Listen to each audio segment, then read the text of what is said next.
and this topic is, what are the long-term consequences of malaria on educational performance? So this is the subject I've been tasked with. I'm going to change direction slightly from the other speakers. I'll probably have less convincing evidence to put before you than some of the other speakers have as well.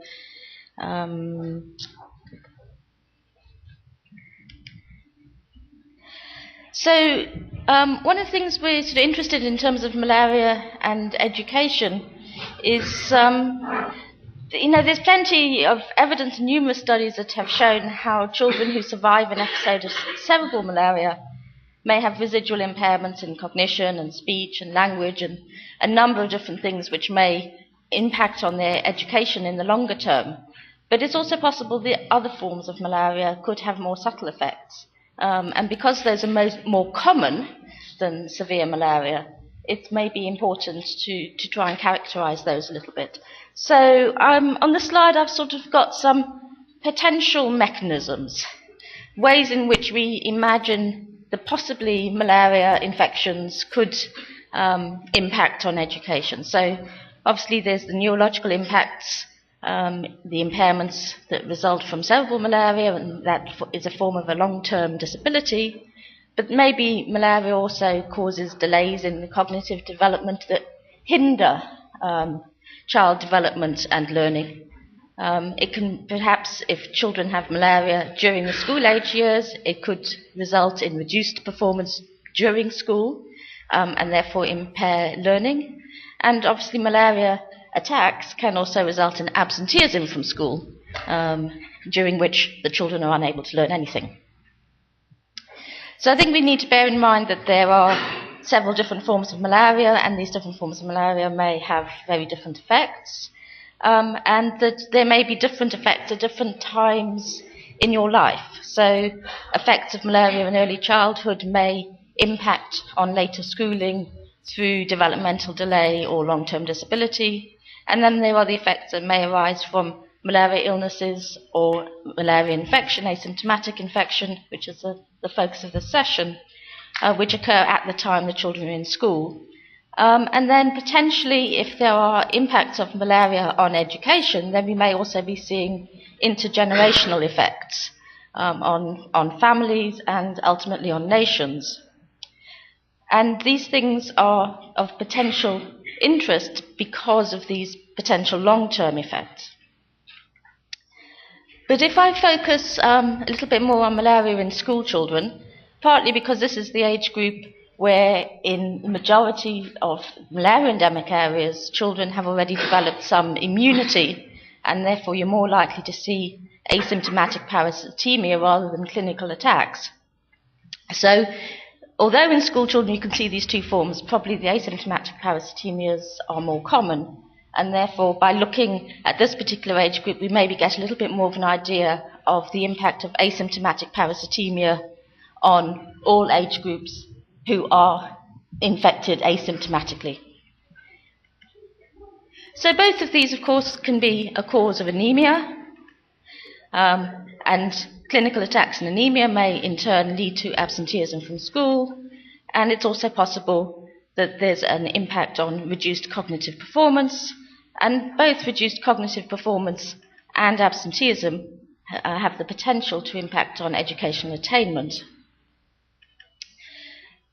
This is just a graph showing the prevalence of asymptomatic infection, or rather just the prevalence of parasites in cross-sectional surveys across age ranges from a number of different countries. And the reason I've put this up is simply to show that the area in grey, which is the school age year, you generally got very high prevalence of parasitemia, and it's often higher than in younger age groups. And because these infections are asymptomatic, then they'll often go undetected and untreated. So what do we know about the impact of asymptomatic infection? There's a number of observational studies that have shown, for example, in a case control study in the Yemen, that school children with parasitemia performed worse in cognitive tests than children who didn't have parasites. There's also data from Mali showing that both clinical malaria and asymptomatic parasitemia in school-aged children were associated with lower scores in cognitive function and educational achievement. And more recently, there's some data from Uganda that showed that asymptomatic parasitemia was associated with poor performance in tests of sustained attention and abstract reasoning. There are also, of course, studies that have showed no association between these things, and also studies that showed that treating the infection in the children that had been detected in these surveys didn't necessarily result in improvement in their cognitive performance.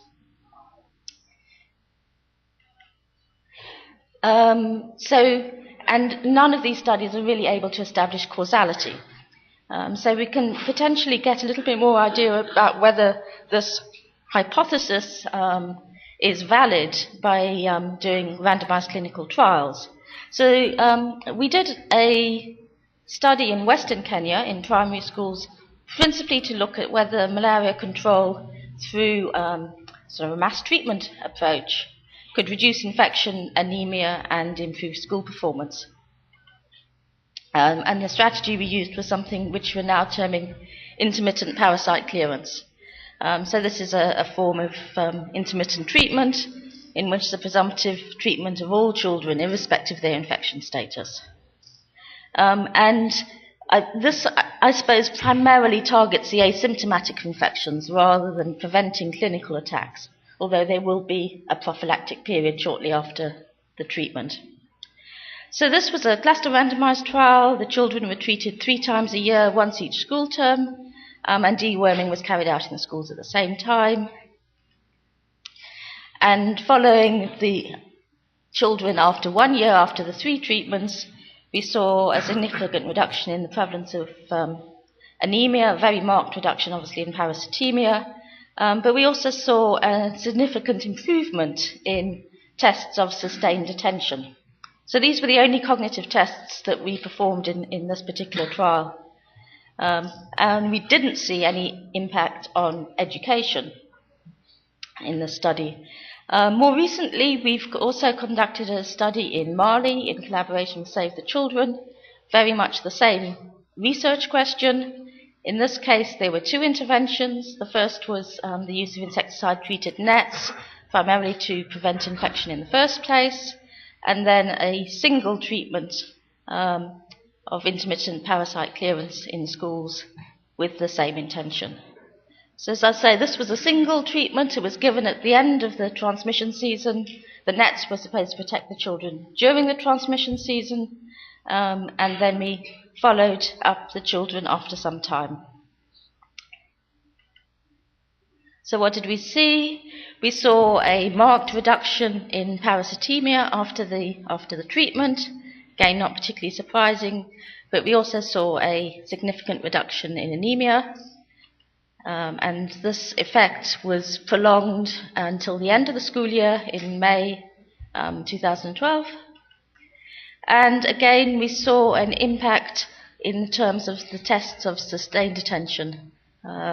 So this was the second time that this effect had now been shown, which gave a little bit more credibility to this possible hypothesis.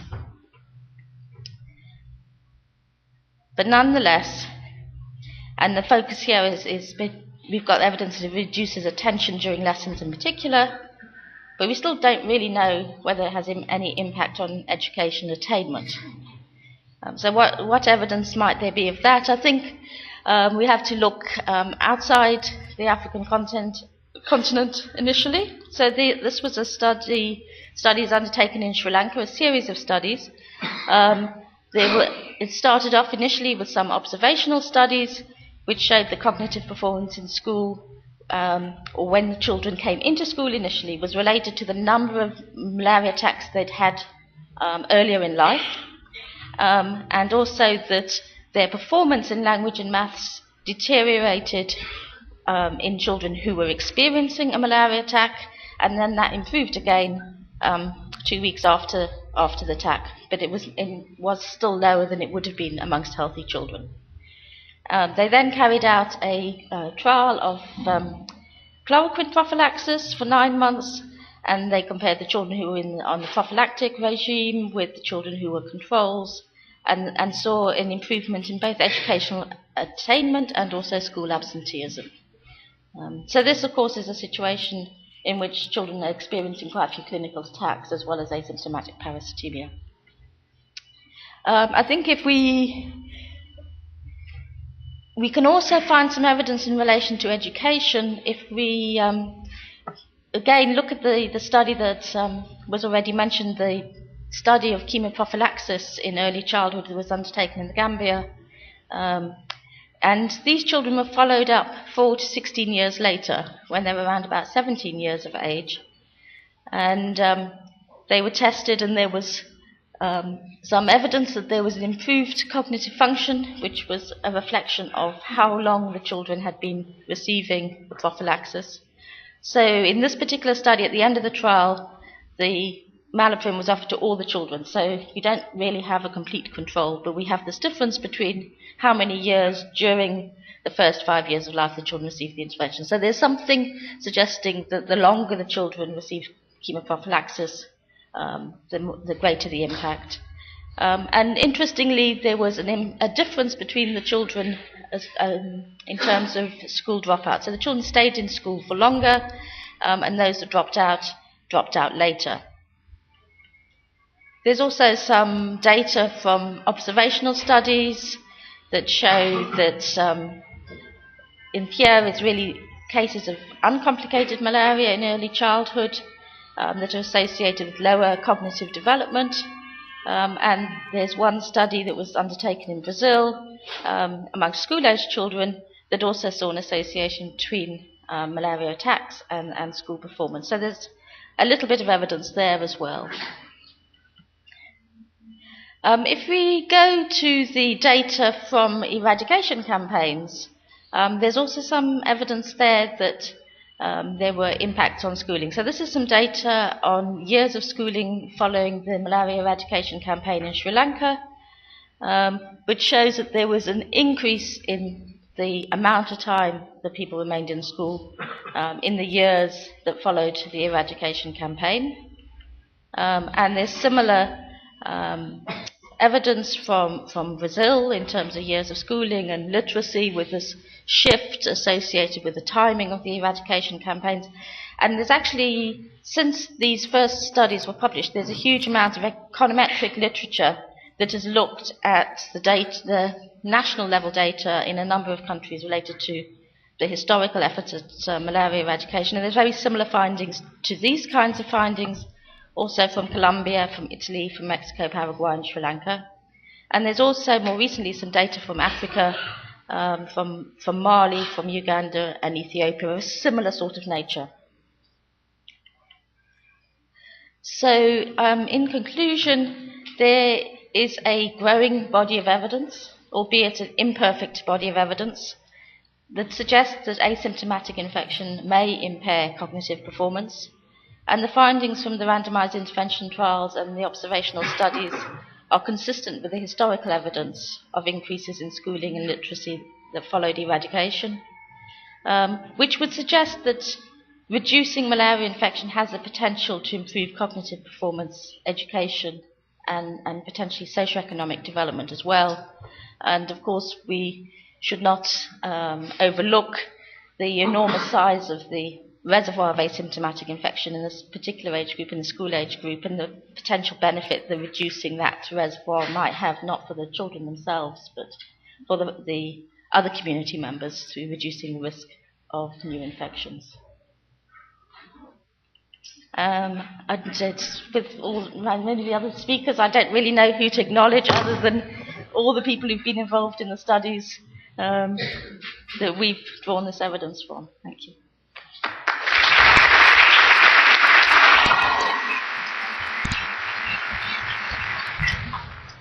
Questions, please. Thank you, Sian. Very nice. I think you may have underplayed that at the end, may be associated. We've got a very clear association between asymptomatic infection and anemia. And I think you've got a very clear relationship between anemia and cognition. And therefore, you're now looking to, link the both together. So I think, clearly, if you believe those two pathways, then this is very, very important. Number two is that what I struggle with is actually finding some of the cause and effect within this in cognition. And we have this with recurrent infections. Are recurrent infections causing anemia, or is anemia causing recurrent infections? Or is it a marker, a kind of a surrogate marker of poor people who live down by the swamp, who have poor access to X, Y, and Z and are socially deprived? So teasing that out, cause and effect, I think is extremely difficult. I don't know whether you want to comment on that. Yes. So I think this is the problem that we have with a lot of the observational data, is there's so many other potential confounders. And I think most of the authors in all these studies have attempted to try and control as much as they can do for the other potential confounders, but you can never have as much certainty with that kind of data as you might do with a randomized trial. So in some senses, the trial data is more convincing. The problem with that, of course, is that you can only follow the children for a certain length of time. And if you're really interested in the long-term effects, you end up really having to use observational type data. And so the econometric type approaches that I presented at the end are, I suppose, the best evidence we have of the longer-term effects. So malaria can have important effects on iron absorption, involving the iron hepcidin IL-6 axis.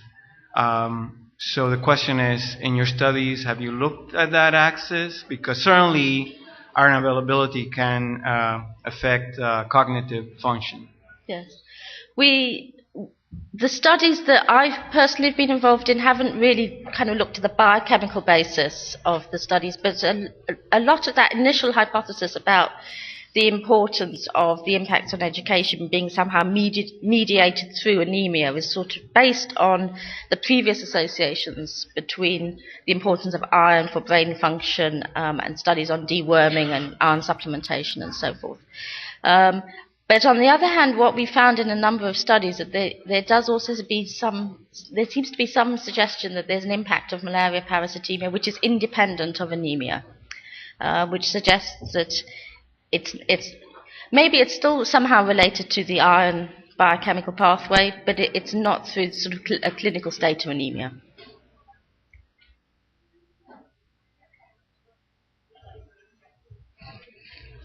Chris. Well, I can speak up. With the 4 talks we've had this morning, I'm wondering why we need to justify getting rid of asymptomatic malaria, either based on reducing all-cause morbidity, reducing transmission, learning, and cognitive. It seems to me that a person with either asymptomatic or submicroscopic parasitemia is infected with a pathogen. And I'm wondering whether or not you think we need to justify it with this type of data or just use common sense. A person who's infected with a pathogen ought to be cleared of its infection.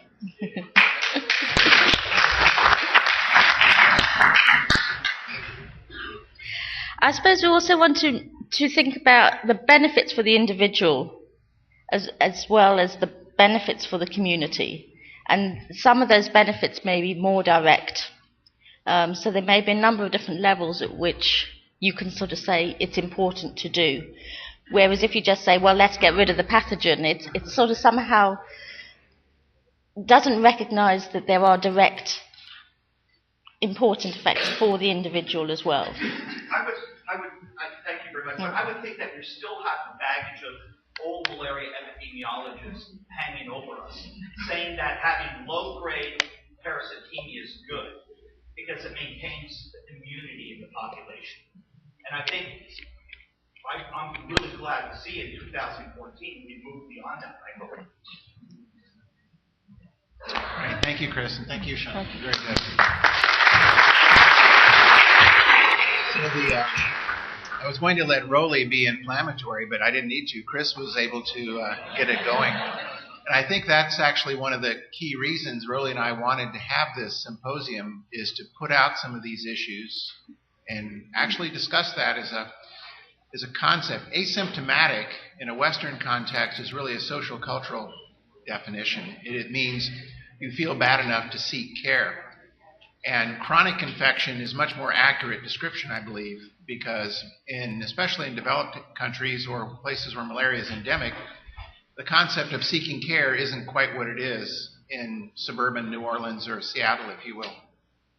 And I think this is, if you were going back, say, 200 years into Africa, it's a different world because it's a world pre-interventions. It's a world of natural selection and evolutionary co-balance between malaria, perhaps non-typhoidal salmonella, and perhaps the benefits of parasitemia.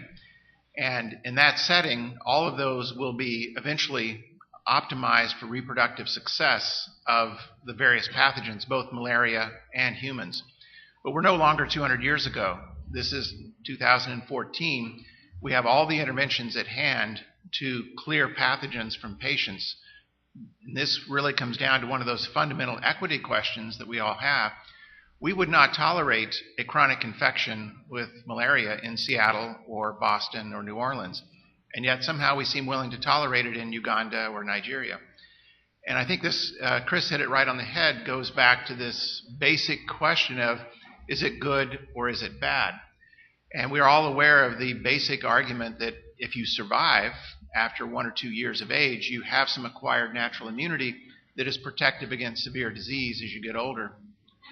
And in that setting, I would go back historically to the Kampala 1950 conference, which really was the sort of the Donnybrook of this discussion. And it was really between the eradicationists who were convinced that eradication of malaria was good and that eradication in Africa needed to occur, and a counter group that said absolutely not. Eradication should never be attempted in Africa because Africa was different and Africans needed their malaria to keep from dying. If you go back and pull from the WHO archives the discourse or the minutes and the publications from that Kampala conference, you won't find a better description of this debate that went in from the great malariologist of the day. Now, I'm not going to put Rowley and I in the category of the great malariologists of today. I think that would be a little premature. But we do feel, or at least I feel, that it's time to say chronic infection and not asymptomatic. Rowley, what would you say? Well, thank you, Alan, and thank you all the speakers. And I'm hoping that some more people might get up and say some inflammatory remarks. But my feeling is that, not very long ago, 10 years ago, the argument was very real. When I was working in Tanzania, no, we want people to, we don't want to clear asymptomatic infections or chronic infections, as Alan has put it. But I really feel that that is outdated. We have absolute strong evidence that asymptomatic infection, subpatent infection, low-density infection causes morbidity and mortality. It has economic effects, so the economic argument is there for the World Bank people that are here. And it's just time to change the paradigm. We are now in a new era. We have, great support from the donors, from the Gates Foundation. We have new leadership at WHO. It's time for a huge paradigm shift. Let's just go, as Chris put it, let's change. It's time for a change. Let's go and have any infection as a target. That's my opinion.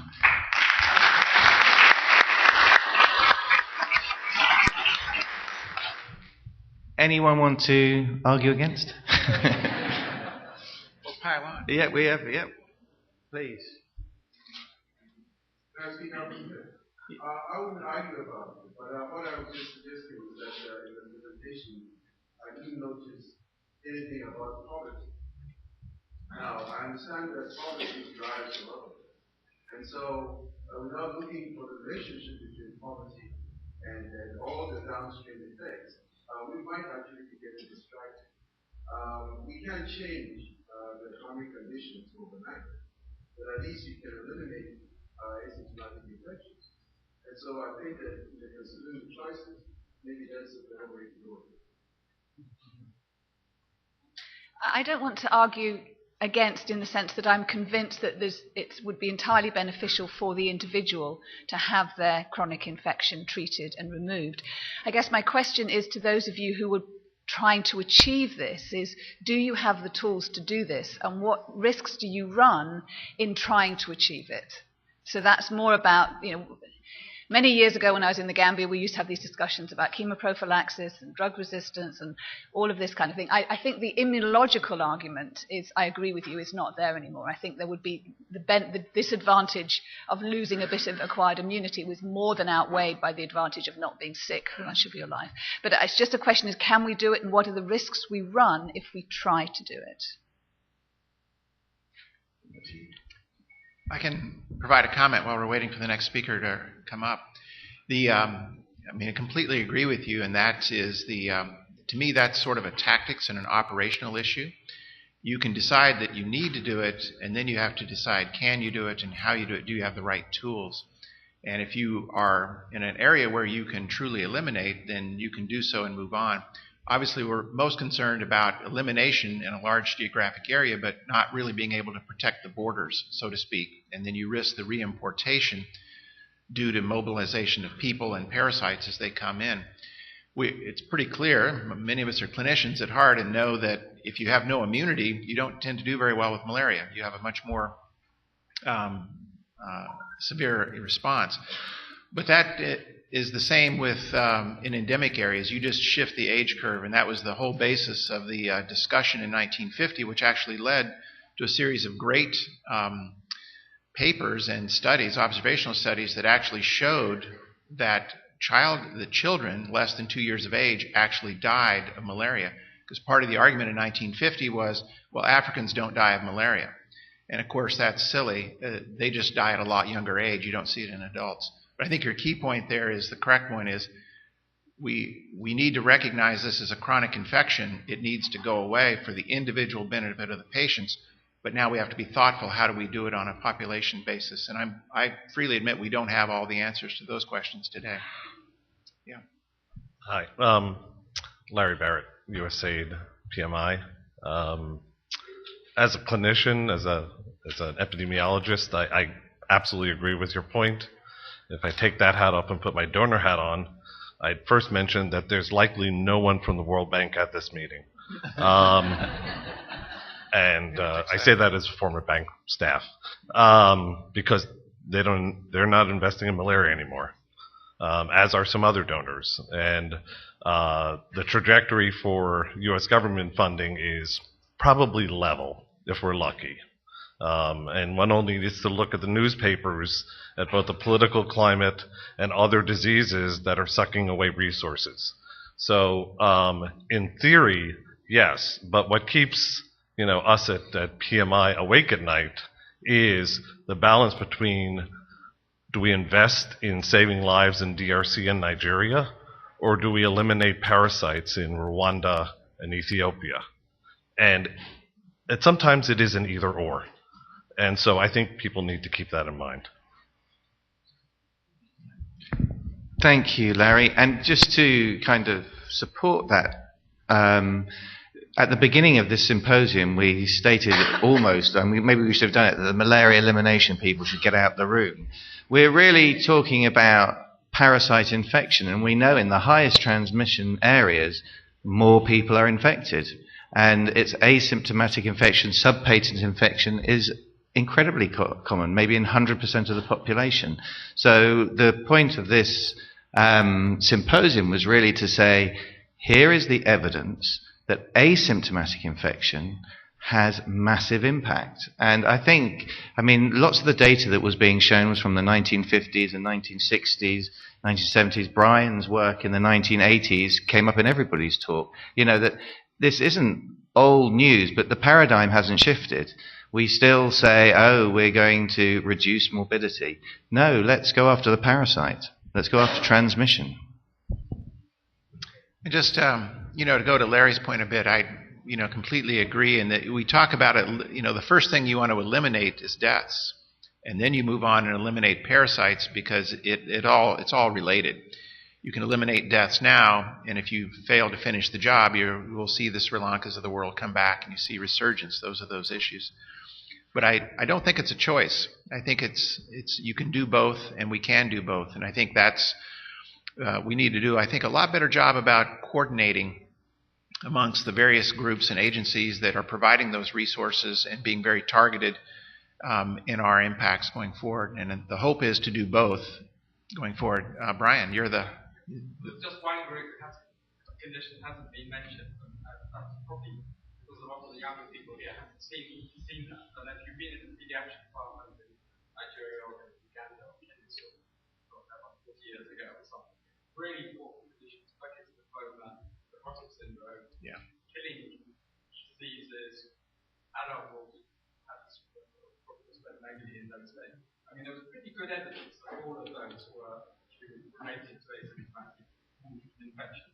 And they have largely disappeared. And not completely, but that has come about when you've got 100% low-level infections to most places much lower. So I think that's another group of conditions. But in some of the eradication programs, actually getting in Latin America, getting rid of renal disease, they were able to measure that. There was a pretty remarkable reduction. So I think on those eradication lists, there really is pretty strong evidence that you will have an effect. There's a condition. So, but I agree with Eleanor. I think we do need to be realistic. I'm not too issue this before raising unreachable goals, but I don't think we can have it. I understand. But for example, with the RCSS chart, which really provided what we can do now. Treatment, prevention, and so on. We'll get there.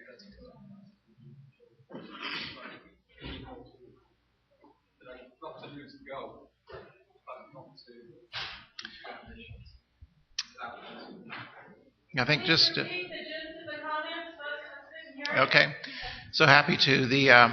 So Brian brings up an extremely important point, which I had actually kind of lost track of. Thank you, Brian. Is that if you go back 30 or 40 years ago in West Africa, when really we're seeing massive transmission, there were things like Burkitt's lymphoma, nephrosis and renal failure, and tropical splenomegaly syndromes that were measurable, common and measurable. And now today, in the environment we have with bed nets and early ACTs and such, those have largely disappeared. So I think that's another measure of chronic parasitemia that's not measured in deaths and such.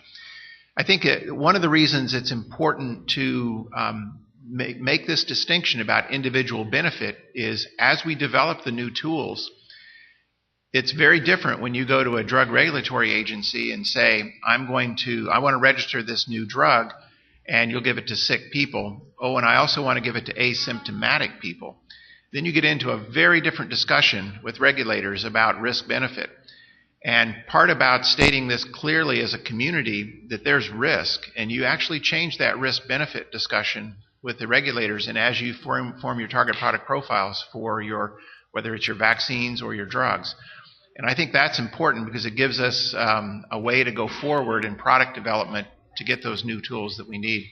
Maybe just to emphasize, again, Brian's point, which agreed with Eleanor, is this is not as Bill said on Sunday night, we're not doing this next week or next year. This is a long-term commitment to reach a goal, with the only caveat we have to do it before he dies. So we've instructed Bill he can have no more Five Guys hamburgers. That's it. Rolly, any last comments? No, just thank you all for coming, and thank you those that stayed right to the end. And, we like the discussion. Thank you very much.